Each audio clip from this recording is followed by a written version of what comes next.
लोगों ने last video में आपका टोलेंस टेस्ट के बारे में बात की थी। अभी वाले वीडियो में हम लोग फेलिक्स टेस्ट के बारे में बातचीत करेंगे। ठीक है, तो पहले तो एक बहुत ही सिंपल सा कंसेप्ट है, उसको हमारे छोटे से ब्रेन में हम लोगों को रखना है कि अल्डिहाइड्स एंड कीटोन्स को डिस्टिंग्विश करने के लिए आपके पास टोटल सबसे इम्पॉर्टेंट 3 चीज़ें होती हैं।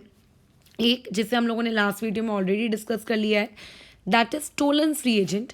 टोलेंस रिएजेंट का प्रयोग किया जाता है। ठीक है, नेक्स्ट उसके बाद आज हम लोग जिसको डिस्कस करने वाले हैं वो होगा आपका फेलिक्स सॉल्यूशंस, बराबर। और उसके बाद एक और आता है that is known as Benedict solution. ये होती हैं हम लोगों के पास टोटल 3 चीज़ें। अभी जो टोटल 3 चीज़ें आपके पास है, इनमें से जो सबसे स्ट्रॉन्ग होता है वो सबसे अच्छा, वैसे तो ये तीनों के तीनों ही माइल्ड ऑक्सीडाइजिंग एजेंट है। माइल्ड ऑक्सीडाइजिंग एजेंट का मतलब समझता है ना, अल्कोहल्स वाले चैप्टर में भी बताया था। यानी कि ये ऐसे ऑक्सीडाइजिंग एजेंट है जो कीटोन्स वगैरह को ऑक्सीडाइज नहीं कर सकते। क्यों नहीं कर सकते? क्योंकि ये उतने पावरफुल नहीं है, उनको विग्रस कंडीशन चाहिए होती है। ठीक है, तो आपका जो टोलेंस एजेंट है ये इन माइल्ड ऑक्सीडाइजिंग एजेंट में भी इन लोगों का किंग है। क्यों किंग है? क्योंकि अगर आप टोलेंस रिएजेंट को कहोगे तो Tollens reagent can oxidise aliphatic aldehyde as well as they can oxidise aromatic aldehyde. यानी कि कीटोन तो वैसे भी तीनों में से कोई नहीं शो करेगा कीटोन के प्रति रिएक्शन, कीटोन को कोई ऑक्सीडाइज नहीं करने वाला, लेकिन उन तीनों में भी जो टोलेंस है वो एलिफेटिक को भी करेगा, एरोमेटिक को भी करेगा। ठीक है, लेकिन जो फेलिक सोल्यूशन है, फेलिक सोल्यूशन सिर्फ और सिर्फ आप लोगों को किस चीज़ को ऑक्सीडाइज कर सकता है? आपके एलिफेटिक अल्डिहाइड्स। ठीक है, एक तो कीटोन वैसे भी नहीं कर रहे थे, ऊपर से ये लोग अभी एरोमेटिक अल्डिहाइड्स को भी नहीं करेंगे, सिर्फ और सिर्फ बेनेडिक्ट और फेलिक किसको करेंगे? आपके एलिफेटिक अल्डिहाइड को। यह कहने का मतलब है कि लेट्स इमेजिन आप लोगों के पास एक बेंजल्डिहाइड है। ठीक है, बेंजल्डिहाइड यानी कि आप लोगों का एरोमेटिक अल्डिहाइड है। इस एरोमेटिक अल्डिहाइड में अगर तुम टोलेंस रिएजेंट डालोगे तो आपको क्या होगा? रिएक्शन दिखेगी। कैसे दिखती है रिएक्शन? जो टेस्ट ट्यूब में आप रिएक्शन कर रहे हो उसके आजू बाजू पूरा का पूरा वो silver silver silver silver create हो जाएगा। ठीक है, अच्छा, और उसके अलावा यदि आप फेलिक सोल्यूशन वाला काम कर रहे हो, फेलिक या फिर बेंडिक, इनमें से कोई भी एक सोल्यूशन अगर आप वहाँ डाल रहे हैं तो वहाँ पे आपको किसी भी प्रकार की कोई रिएक्शन नहीं मिलेगी। ठीक है, तो ये ऑर्डर था जो कि तुम्हें पता होना चाहिए। तो पहले हम लोग फेलिक सॉल्यूशंस क्या होते हैं इसके बारे में डिस्कशन कर लेते हैं और फिर हमारी गाड़ी को आगे बढ़ाते हैं। So you have Fehling solution, Fehling solution. अब देखो, जो ये फेलिक सॉल्यूशंस होते हैं इनको 2 पार्ट में डिवाइड किया जाता है और दोनों को अलग अलग बॉटल्स में रखा जाता है। ठीक है, ऐसा नहीं होता है कि दोनों साथ साथ में रहते हैं, दोनों अलग अलग बॉटल्स में रहते हैं। जब हम लोगों को टेस्ट करना होता है एल्डिहाइड एंड कीटोन का, तो दोनों की जो क्वांटिटी होती है बॉटल से हम लोग निकालते हैं और दोनों को रिक्वायर्ड क्वांटिटी में मिक्स करते हैं और फिर मिक्स करने के बाद फिर उसमें हम लोग एल्डिहाइड वगैरह क्या करते हैं? ऐड करते हैं। ठीक है, अदरवाइज आप लोगों का जो फेलिक रिएजेंट है, ये फेलिक रिएजेंट क्या रहता है? आप लोगों का दोनों अलग अलग रहता है। ठीक है, चलो अब आगे बढ़ते हैं फेलिक टेस्ट में। तो 2 टाइप के सोल्यूशन होंगे, फेलिक सोल्यूशन आपका ए और Fehling solution B. What do you mean by the Fehling solution A? Fehling solution A आप लोगों को पता है कौन है, कैसा है, क्या करता है? ठीक है, तो फेलिक सोल्यूशन ए जो होता है वो कोई और नहीं बल्कि आप लोगों का कॉपर सल्फेट है, CuSO4। ठीक है, फेलिक सोल्यूशन आप लोगों का क्या है? क्या नाम है? कॉपर सल्फेट है, बस खत्म। बराबर, क्या है? Copper sulphate. और जो आपका फेलिक सोल्यूशन बी है, फेलिक सोल्यूशन बी आप लोगों का एक्वस सोल्यूशन होता है। किस चीज़ का एक्वस सोल्यूशन होता है? पोटेशियम सोडियम टार्ट्रेट का। सुनने में गंदा लग रहा होगा कि अरे ये क्या नाम है, बट अभी अपन इसका स्ट्रक्चर भी देख लेंगे। बट स्ट्रक्चर एज फार उतना आप लोगों के लिए इंपॉर्टेंट नहीं है जानना। क्या होता है? सोल्यूशन बी आपका एक्वस पोटेशियम सोडियम टार्ट्रेट है, जिसको हम लोग एक और कॉमन नेम से जानते हैं। That common name is known as Rochelle salt. बराबर, that common name is known as Rochelle salt. तो what do you mean by that term Rochelle salt? आप लोगों का एक्वस पोटेशियम सोडियम टार्ट्रेट, जो कि खुद ये स्पीशीज, ये सोल्यूशन बी आप लोगों का कैसा रहता है? कलरलेस होता है। और यहाँ पे आप लोगों के पास जो ये कॉपर सल्फेट है, ये कॉपर सल्फेट सोल्यूशन ये आप लोगों का ब्लू कलर होता है, डीप ब्लू कलर का होता है। ठीक है, ये डीप ब्लू कलर का होता है। तो सोल्यूशन ए के पास कलर है, सोल्यूशन बी के पास कोई भी कलर नहीं है। ये दोनों सोल्यूशंस कैसे हैं, जब अलग अलग कंटेनर्स में रखाए गए हैं तो हम लोग क्या करते हैं, ये दोनों स्टेबल होते हैं। बट अब मान लेते तुमने इन दोनों को मिक्स कर दिया, तुम उठाए और तुमने इन दोनों सोल्यूशंस को मिक्स कर दिया, तो होगा क्या कि सोल्यूशन 1 यानी कि solution A, Fehling solution A plus आप लोगों के पास जो फेलिक सोल्यूशन बी है, इन दोनों को जब आप मिक्स करते हो तो मिक्स करने से पहले ये जो दोनों की दोनों स्पीशीज़ थी, ये दोनों स्पीशीज़ स्टेबल थी, ठीक है, अपने आप इंडिविजुअली। बट जब आपने इसको एक बेसिक मीडियम OH नेगेटिव के प्रेजेंस में आपने इसको मिक्स किया, तो होता क्या है कि इन दोनों के बीच में एक न्यू कॉम्प्लेक्स क्रिएट होता है। ये दोनों आपस में रिएक्शन करते हैं और यहाँ पे एक न्यू कॉम्प्लेक्स क्रिएट होता है, बराबर। और वो जो नया कॉम्प्लेक्स क्रिएट होता है, उस नए कॉम्प्लेक्स का हमें फॉर्मूला जानने की आवश्यकता नहीं है, बट हाँ उसमें हमें ये पता होना चाहिए कि उस नए कॉम्प्लेक्स में जो सेंट्रल मेटल एटम होगा वो कॉपर रहता है, और उस कॉपर की जो ऑक्सीडेशन स्टेट होती है वो कॉपर 2+ होती है। और जब जब कॉपर 2+ आपको देखने को मिलेगा, तब तब उस पर्टिकुलर चीज़ का जो कलर होता है वो डीप ब्लू रहता है, ठीक है, तब तब उसका कलर क्या होता है, डीप ब्लू। और यही न्यू कॉम्प्लेक्स जो फेलिक सोल्यूशन ए और फेलिक सोल्यूशन बी को मिक्स करके आपने क्रिएट किया है, यही नया सोल्यूशन आप लोगों के अल्डिहाइड्स के साथ रिएक्ट करेगा और as a oxidising agent behave करेगा।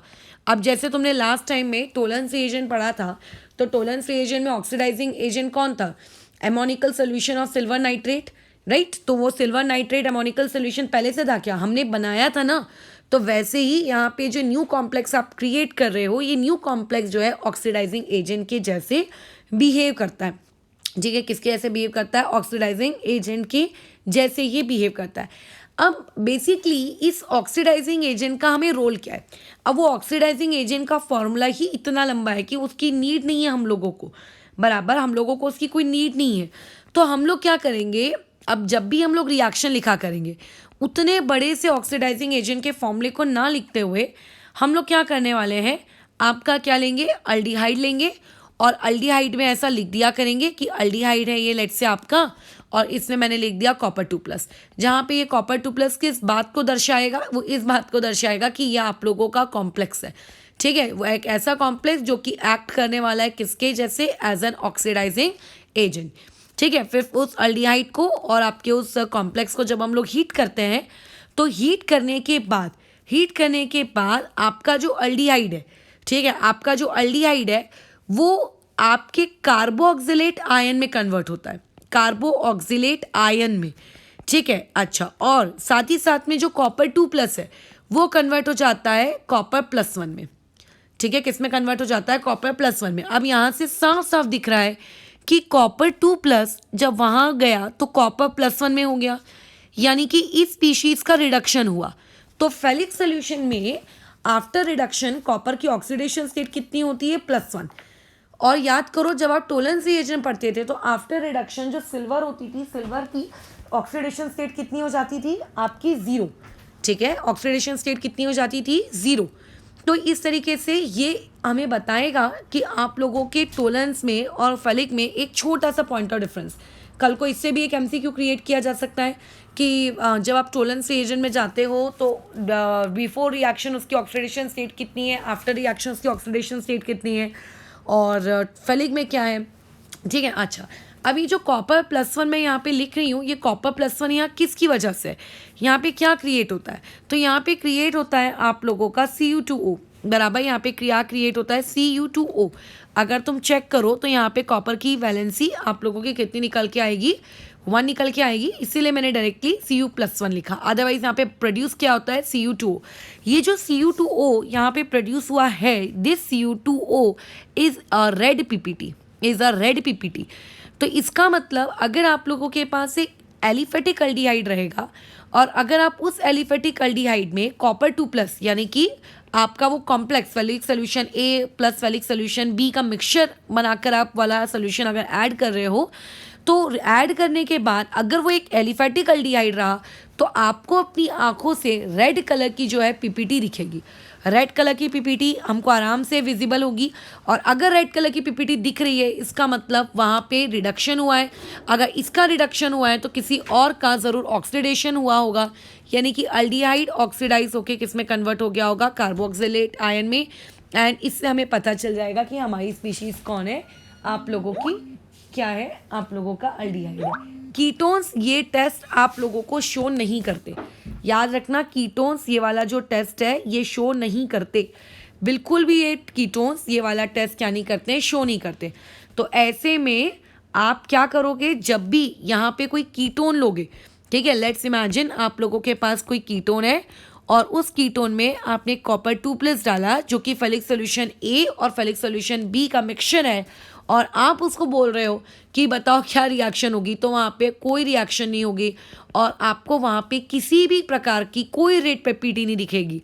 अब कीटोन का खुद का कलर तो होता नहीं है, और ये वाला जो कॉपर 2+ का सोल्यूशन है ये खुद ब्लू कलर का है, तो कीटोन और उस ब्लू कलर को मिक्स करने के बाद भी वो ब्लू कलर परसिस्ट करेगा, तो इसका मतलब समझ जाना कि वो कीटोन है। लेकिन अगर ब्लू कलर रेड पीपीटी में कन्वर्ट हो गया, ठीक है, अगर आप लोगों का ब्लू कलर रेड पीपीटी में कन्वर्ट हो गया, ठीक है, तो ऐसे केस में आप क्या करना, बता देना कि हाँ करके ये मेरा कौन है, एलिफेटिक अल्डिहाइड है।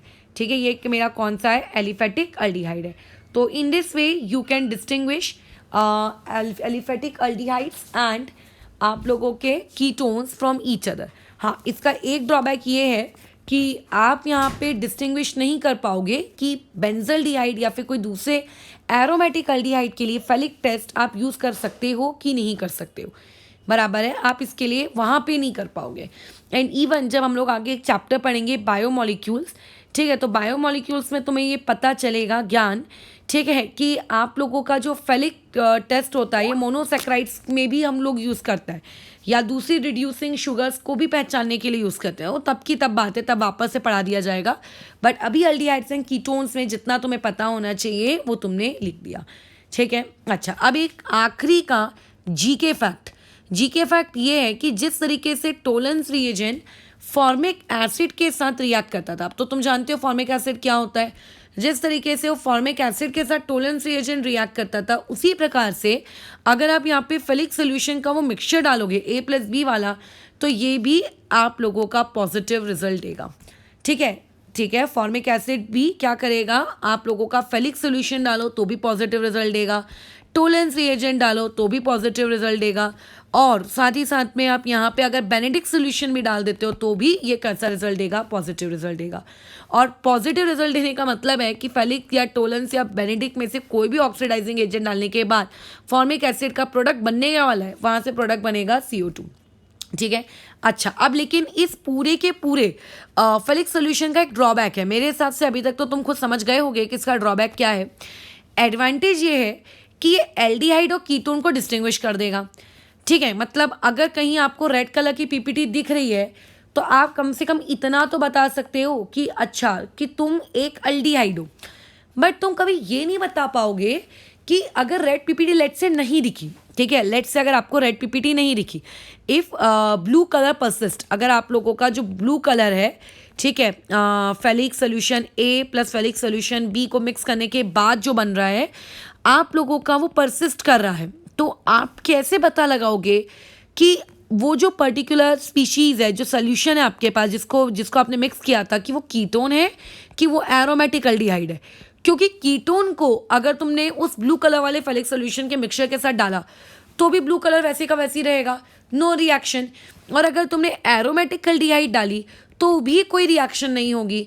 तो ऐसे केस में एरोमेटिक अल्डिहाइड्स को और कीटोन्स को आप फेलिक सोल्यूशन से क्या नहीं कर सकते, डिस्टिंग्विश नहीं कर सकते, ये इसका ड्रॉबैक है।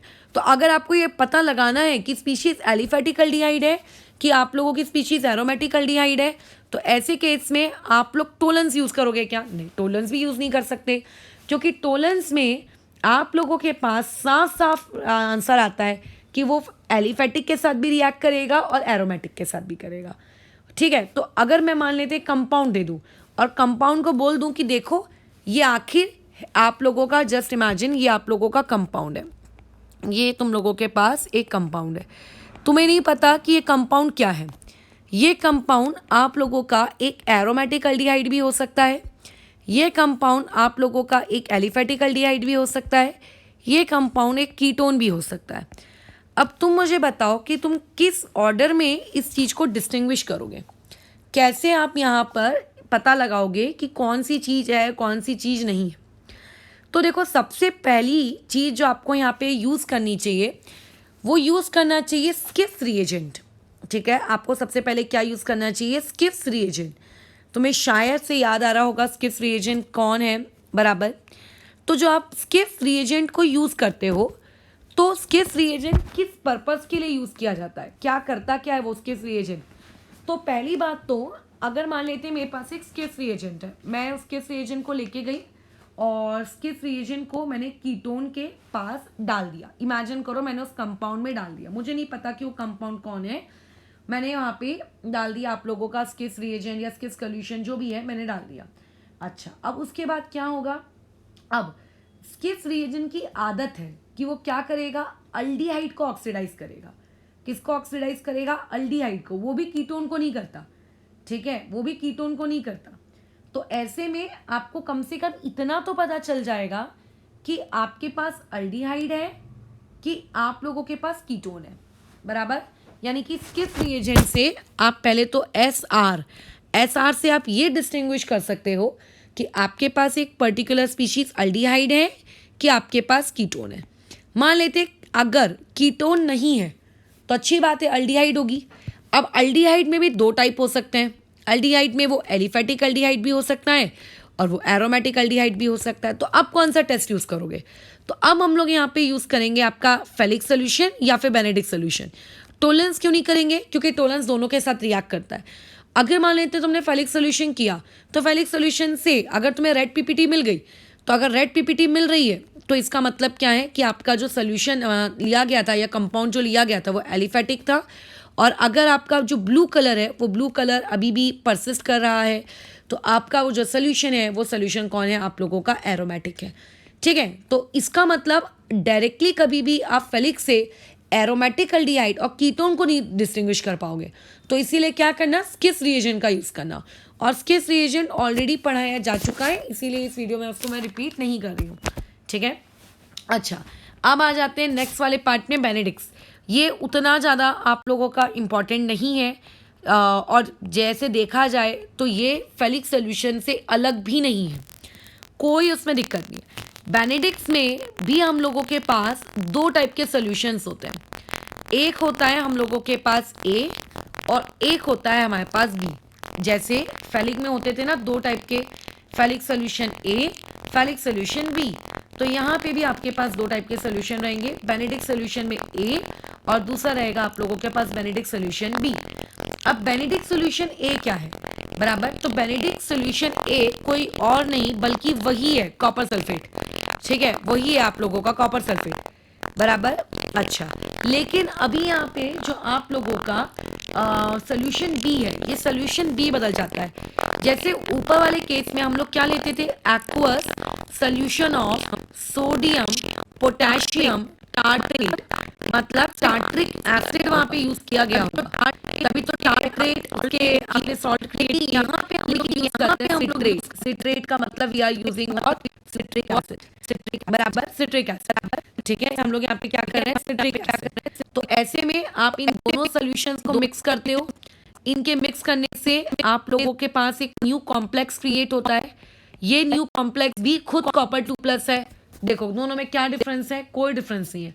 फेलिक में भी क्या था आप लोगों का, क्या दिख रहा था आप लोगों को? कॉपर 2+। और यहाँ पे भी आप लोगों को क्या दिख रहा है? कॉपर 2+। ठीक है, बस खत्म कहानी। अच्छा, अब आगे आ जाते हैं। सो कॉपर 2+ है आप लोगों के पास। अब ऐसे में अगर इस कॉपर 2+ को तुम बोलोगे कि आप रिएक्शन शो करवा के दिखाओ एलिफेटिक अल्डिहाइड से, तो एलिफेटिक अल्डिहाइड के साथ क्या इनका टेस्ट पॉजिटिव रहेगा? हाँ, इन लोगों का टेस्ट पॉजिटिव आएगा, यानी कि एलिफेटिक अल्डिहाइड्स को डिस्टिंग्विश कर सकते हैं।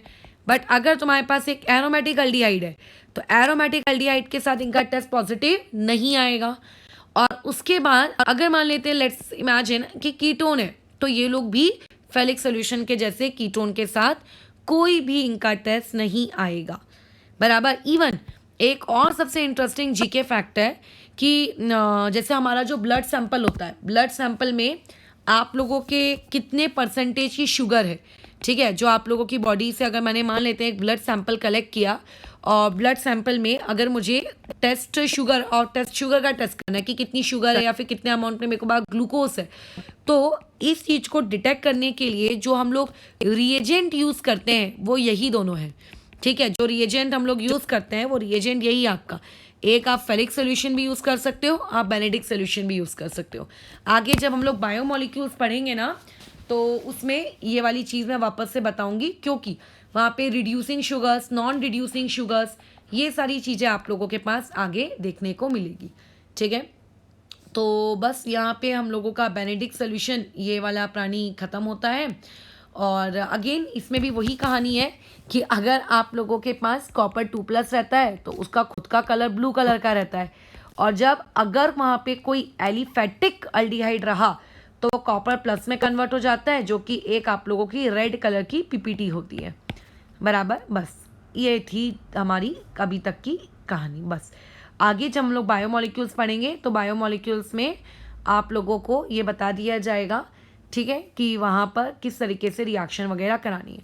हाँ, एक चीज़ की इन्फॉर्मेशन यहाँ ये लिखनी है कि यहाँ पे एक्वस सोडियम पोटेशियम सिट्रेट के अलावा यहाँ पे Na2CO3 वॉशिंग सोडा भी होता है, that is sodium carbonate, not washing soda, sodium carbonate भी होता है, ठीक है।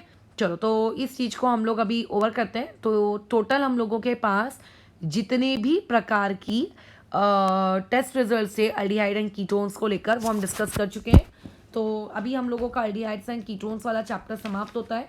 अब हम लोग प्रैक्टिस क्वेश्चंस क्या करेंगे, प्रोबेबली 2 या 3 दिन, उसके बाद वेडनेसडे से एक नया chapter that is carboxylic acids वाला पार्ट शुरू करेंगे फिर, ठीक है।